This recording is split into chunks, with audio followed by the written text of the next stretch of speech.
All right, welcome back again to my channel. How are you doing? I hope all is well with you. Please make sure you like the video and subscribe to the channel. And have something to share with you because Department of Foreign Affairs, are actually busy as we speak, giving update back to back. USB government, Department of Foreign Affairs are not sleeping, and I want to go through some of those things they said, just to give you a clear understanding on what is going on. This is the United States of Biafra government account on X. So we are going to read this from that. And let me just bring it up so you can see that yourself. As you can see now on your screen, this is it. Let me bring this one down so that you can see it properly. And please make sure you like the video and subscribe in case if you are new here. Do all you can to drop your own comments and let us know what you think about what we're about to discuss or what we are going to discuss here. Department of Foreign Affairs Memorandum on African Union Resolution on Colonialization or Colonialism as a Crime Against Humanity. Okay, and on the occasion of African Day 2026, the subject implementation of African Union Resolution on colonialism as a crime against humanity and resultant status of Nigeria state.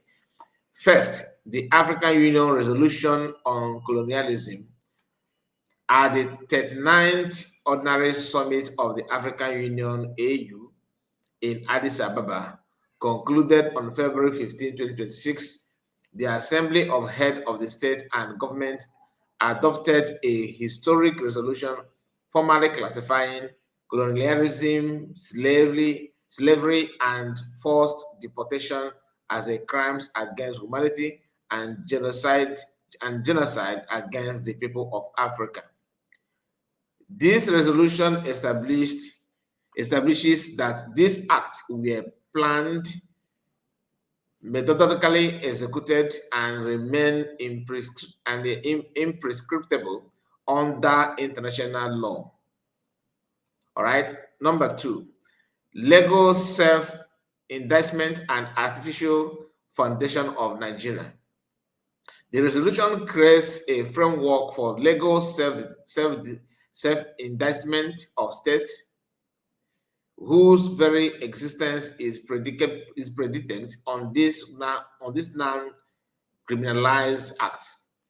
Okay, Nigeria founded upon an artificial and colonial foundation through the 1914 amalgamation, a product of the Berlin Conference and British colonial administrative convenience, stands as a direct beneficiary and structural extension of the crime of colonialism. By adhering to this AU resolution, the state of Nigeria acknowledges the criminal nature of its own origin. I hope you are following what they're saying. That in this gathering of head of states from different African countries, they pronounce that colonialism is a crime, that you cannot just create this artificial, you cannot forcefully put yourself against other people and create something just to favor you as the master. I mean, when I mean by you, I'm talking about those countries that colonize Africans. When you hear that, you talk of Britain, France, and rest of them, that this is an act of terrorism or criminalization, because you cannot just force yourself like that on people and just for you to benefit yourself. That is actually, an insult. That colonialism and slavery are something that people need to abolish and is an insult to African people. I'm just trying to combine the one and two. There is a crime against humanity. Do you understand? Now, this number two that says legal self-indictment and artificial foundation of Nigeria is to remind the African Union that since you guys, because Nigeria is also part of this organization that's made this kind of statement, This statement, this number 2, is trying to remind the African Union, the AU, that Nigeria, as one of your members, was formed in this thing that you are condemning. They're actually a product of what you are criticizing, and the best to do about it to end it and have people to enjoy their freedom. So that's why they remind them through the 1914 amalgamation, a product of the Berlin Conference. Berlin Conference is where the European countries gather together, decide on how they're going to partition Africa and share it among themselves. Portuguese also, joined and all that. So this is a kind of a way to remind Africans, because they're reminding themselves that, look, we have been through this and we need to do something about it. And through the Berlin Conference, the British Colonial Administrative Convenience stands as a direct beneficiary and structural extension of the crime of colonialism by adhering to this of colonialism. So then I say, by adhering to this AU resolution, which condemn colonialism or colonization, that all these things that they're listed there, the Nigerian state is also a kind of a product of that. They said the state of Nigeria acknowledges the criminal nature of its own origin. That, we hate it,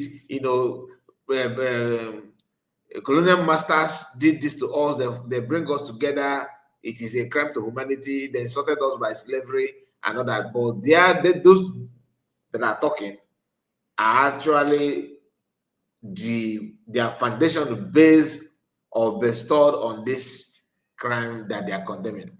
Number 3. So if you truly want to condemn it, or like African Union are actually serious about this, they know what to do. Self-delegitimization and judicial nullity. He said the AU's declaration triggers a process of self-delegitimization for the Nigerian state. Exactly. Judicial nullity. If colonialism is a crime against humanity, then the legal instruments that created and sustained Nigeria are fruit of a poisonous tree. Any constitutional or judicial authority driven from a criminal colonial act is inherently void. Constitutional contradictions. The Nigerian state cannot simultaneously uphold a resolution criminalizing its own foundation while ascertain sovereign legitimacy over indigenous people whose self-determination was suppressed to create that foundation.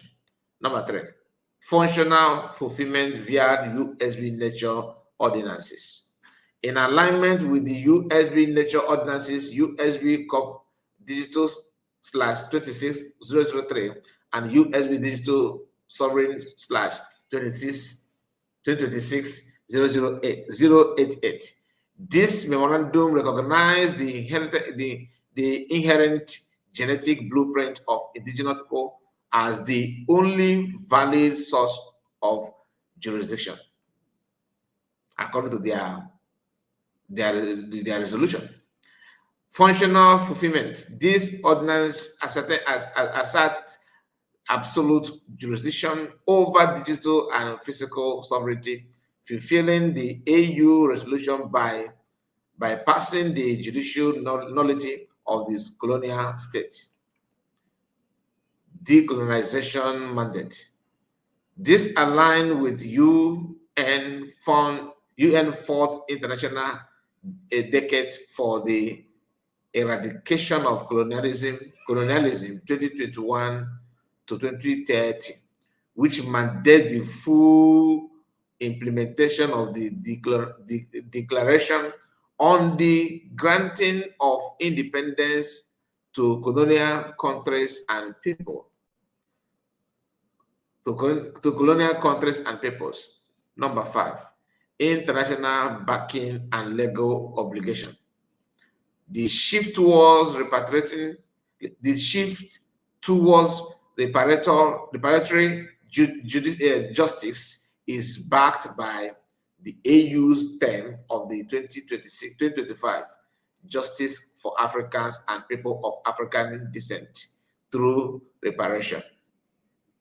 AU Decades on Reparation 2026 to 2036, running alongside the UN Second International Decade for People of African Descent. The Algerians Declaration 2025, which demand official recognition and restitution for colonial crimes. Conclusion. They are reminding them all this resolution, all this, amendment and decree and all that from AU and UN, and US government are telling them, showing them that we fall in the category of all this resolution to become, a recognized entity. The Nigerian state is under a legal obligation to acknowledge its own structural nullity under the new AU framework. Through decolonization requires the restoration of sovereignty to the indigenous unity defined by their inherent genetic blueprint as invoked by the USB Nature Ordinance. And that is the update from the Foreign Affairs Department. And this is to tell you that people that are in charge of this department actually know, they know exactly what they're doing, what to do, and how to go about it. What is your take? Let me know what you think about all this. Are you noticing? Are you feeling it, or you are not feeling it? Let me know in the comment section. God bless you and take care of yourself. Don't forget to put comments, because that's the only way for me to hear from you. See you again. Bye-bye for now.